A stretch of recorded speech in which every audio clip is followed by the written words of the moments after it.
दोस्तों ये कहानी है एक ऐसे मैच की जब इसका नतीजा आया तो कई सारे दिग्गज मैदान में रोते हुए दिखे। कई सारे दिग्गजों के आंखों में आंसू, आंखों में नमी एकदम साफ साफ दिख रही थी। ये एक ऐसा मैच था जिसमें भारतीय टीम तो इन्वॉल्व नहीं थी, लेकिन जब ये मैच ख़त्म हुआ तो कई सारे भारतीय फैंस को दुख ज़रूर हुआ होगा। ये कहानी है साल 2015 विश्व कप सेमीफाइनल मैच की, जब न्यूजीलैंड और साउथ अफ्रीका की टीमें आमने सामने थी। चाहे न्यूजीलैंड जीतता चाहे साउथ अफ्रीका जीतता, दोनों ही पहली बार फाइनल में प्रवेश करते। मैदान था न्यू पार्क ऑकलैंड का और 41,000 दर्शकों से ये स्टेडियम खचाखच भरा हुआ था। मैच शुरू होने से पहले काफ़ी ज़्यादा बारिश होती है, जिसकी वजह से 50 ओवर के मैच को घटा करके 43 ओवर का कर दिया जाता है और ऐसे में साउथ अफ्रीकन टीम टॉस जीत करके पहले बल्लेबाजी करने का फैसला करती है। साउथ अफ्रीका की शुरुआत बहुत अच्छी नहीं रहती है, क्योंकि उनके दोनों ओपनर हाशिम आमला और क्विंटन डिकॉक सस्ते में पवेलियन में दिखाई दे रहे थे। मात्र 31 रन तक दोनों वापस जा चुके थे। बोल्ट की उस मौसम में स्विंग होती हुई गेंदों का सामना ये दोनों बल्लेबाज अच्छी तरीके से कर नहीं पाते हैं।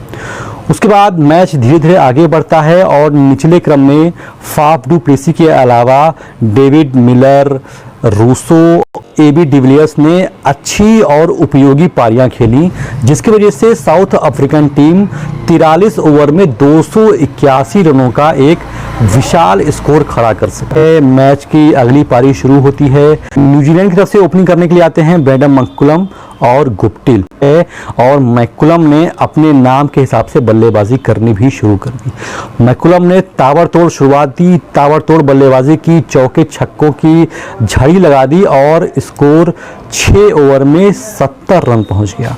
बिना विकेट के नुकसान पर 6 ओवर 70 रन। ब्रेंडन मैकुलम 26 गेंद पर 59 रन बना करके खेल रहे थे और ऐसा लग रहा था कि ब्रेंडन मैकुलम अपने दम पर ही मैच खत्म करने के मूड में आए हुए हैं। हालांकि बारिश की वजह से जो 281 का टारगेट था वो बढ़ा करके 298 कर दिया गया था, लेकिन फिर भी ब्रेंडन मैकुलम जिस तरह से बल्लेबाजी कर रहे थे, लग रहा था 298 रन बड़े ही आराम से न्यूजीलैंड चेस करेगा। न्यूजीलैंड का पहला विकेट गिरता है और न्यूजीलैंड की पारी थोड़ा थमती है। कुछ ही देर के बाद 10 रनों का और जोड़े होंगे न्यूजीलैंड ने और 81 रनों के स्कोर पर न्यूजीलैंड का दूसरा विकेट कप्तान विलियमसन के रूप में गिर जाता है। अब न्यूजीलैंड की टीम थोड़ा सा फंस चुकी थी। मुश्किल से पारी में अभी 10 या 20 रन और जुड़े होंगे, तब तक टेलर भी आउट हो जाते हैं। अब न्यूजीलैंड का स्कोर हो जाता है 149 रनों पर 3 विकेट। एक समय था जब 71 पर पहला विकेट गिरा था और 149 पर 3 विकेट गिर करके न्यूजीलैंड की टीम फंसती हुई नजर आ रही थी। साउथ अफ्रीकन टीम के हौसले काफ़ी बुलंद थे, उनकी बॉडी लैंग्वेज काफ़ी आक्रामक थी और ऐसा लग रहा था कि यहाँ से न्यूजीलैंड की टीम अब फंस जाएगी। लेकिन तभी कोरी एंडरसन और ग्रैंट इलियट के बीच में एक शानदार पारी की शुरुआत होती है। दोनों ने 50 रनों की साझेदारी की और धीरे धीरे करके न्यूजीलैंड की टीम को राहत मिलनी शुरू हुई और इसके बाद ग्रैंट इलियट और कोरी एंडरसन ने चतुराई के साथ मौका मिलने पर चौके छक्के और सिंगल डबल करके न्यूजीलैंड की टीम को मैच में एक बार फिर से वापस लाया, जब उनके बीच 103 रनों की पार्टनरशिप हो गई। 103 रनों के स्कोर पर मार्कल की गेंद को उठा करके मारने के प्रयास में फाफ डू प्लेसी को एक आसान सा कैच दे बैठते हैं कोरी एंडरसन और इस तरीके से एक शतकीय साझेदारी का अंत होता है।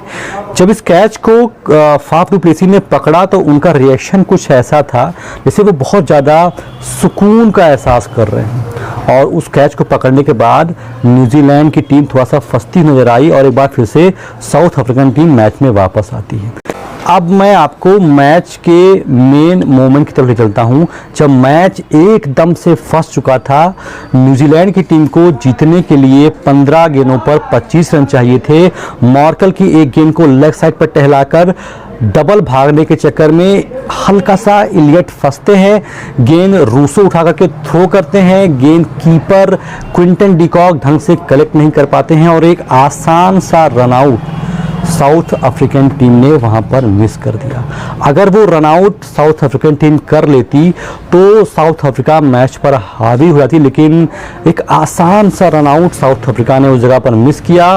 ग्रैंड इलियट जो कि काफ़ी अच्छा खेल रहे थे, मैं तो कहूँगा कि साउथ अफ्रीका की जीत और हार के बीच में सिर्फ ग्रैंड इलियट ही समय दिख रहे थे। उनका रन आउट उन्होंने वहां पर मिस किया और इलियट अगली ही गेंद पर एक शानदार चौका मार करके जले पर नमक छिड़क देते हैं। इसके बाद आते हैं मैच के आखिरी क्षणों पर, जब जीतने के लिए 8 गेंदों पर 18 रन चाहिए थे और स्ट्राइक पर वही बल्लेबाज थे जिनका रन आउट क्विंटन डिकॉक ने छोड़ा था।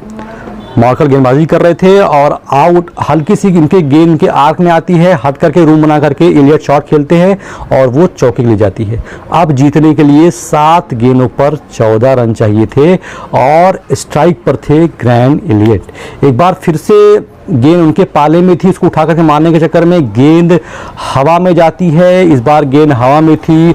साउथ अफ्रीकन टीम की उम्मीदें एक बार फिर से जाग चुकी थी। इस कैच से ये मैच लगभग साउथ अफ्रीका की झोली में चला जाता, क्योंकि ये कैच उस मैच के हीरो इलियट का था। लेकिन इस बार फिर से जेपी डुमनी गोता लगाते हैं, दो खिलाड़ी आपस में टकराते हैं और वो आसान सा कैच एक बार फिर से ज़मीन पर गिर जाता है और ऐसा लगा कि साउथ अफ्रीका ने ये कैच नहीं बल्कि शायद इस मैच को ही छोड़ दिया है। इतने में ग्रैंड इलियट भाग करके 2 रन पूरा कर लेते हैं और कहीं ना कहीं उस दिन ऐसा लग रहा था कि साउथ अफ्रीकन टीम के ऊपर ही जो चोकर्स का बैनर लगा हुआ है शायद सही साबित हो रहा है, क्योंकि मेन मौके पर रन आउट छोड़ देना, मेन मौके पर एक आसान सा कैच छोड़ देना जो कि साउथ अफ्रीकन टीम यूजुअली करती नहीं। साउथ अफ्रीकन टीम फील्डिंग के लिए बहुत ज़्यादा जानी जाती है, लेकिन उस दिन आसान सा रन आउट छोड़ना, आसान सा कैच छोड़ना किसी भी दर्शक को पच नहीं रहा। अब 6 गेंदों में जीतने के लिए 12 रन चाहिए थे। स्ट्राइक पर थे डैनियल विक्टोरी और गेंदबाजी करने के लिए आते हैं साउथ अफ्रीकन टीम के सबसे बेहतरीन bowler Dale Steyn. Dale Steyn अपनी पहली गेंद लेकर के आते हैं, हल्का सा रूम बना करके उसको ऑफ साइड मारने के चक्कर में विक्टोरी गेंद को मिस करते हैं। गेंद जाती है विकेट कीपर के हाथ में। तब तक भाग करके विक्टोरी ने अपना स्ट्राइक चेंज कर लिया था और इस तरीके से बाई के रूप में न्यूजीलैंड को 1 रन मिल जाता है।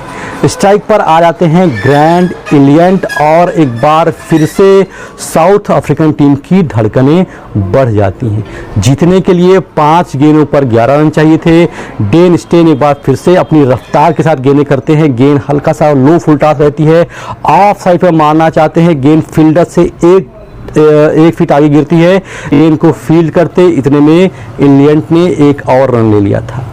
अब न्यूजीलैंड के लिए स्ट्राइक पर थे डैनियल विक्टोरी। जीतने के लिए 4 गेंदों पर 10 रन चाहिए थे। ये ऐसा समय था जब लग रहा था कि साउथ अफ्रीका इस मैच में वापस आ गया है, क्योंकि ग्रैंड इलियट ने स्ट्राइक चेंज कर दिया है और विक्टोरी से उतनी ज़्यादा उम्मीदें उस समय नहीं थी, क्योंकि विक्टोरी उस समय अपने करियर के ढलान पर थे।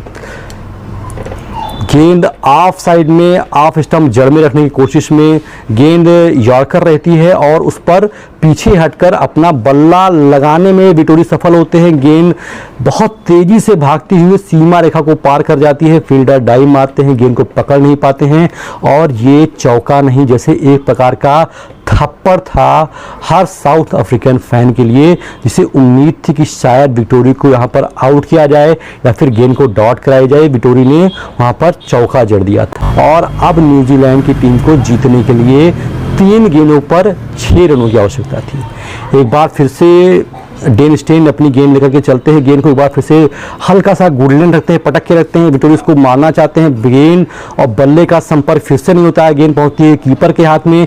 जब तक कीपर गेंद को थ्रो करते भाग करके विक्टोरी ने अपना स्ट्राइक एक बार फिर से चेंज कर लिया और स्ट्राइक पर आ जाते हैं उस मैच के हीरो ग्रैंड इलियट। एक बार फिर से न्यूजीलैंड की उम्मीदें जिंदा होती हैं। 2 गेंदों पर 5 रन चाहिए था।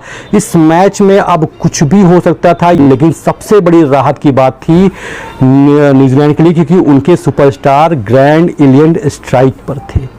2 गेंद 5 रन। विश्व कप सेमीफाइनल 2015 ये 2 गेंदें तय करने वाली थी कि कौन सी टीम पहली बार विश्व कप फाइनल के लिए क्वालिफाई करेगी। हम सभी as a Indian fan TV पर देख रहे थे, हमारी उम्मीदें थी, हमारा जो सॉफ्ट कॉर्नर था वो साउथ अफ्रीकन साइड में था, क्योंकि उस टीम में एबी डिविलियर्स खेल रहे थे और हम सभी इंडियंस एबी डिविलियर्स से काफ़ी ज़्यादा मोहब्बत करते हैं।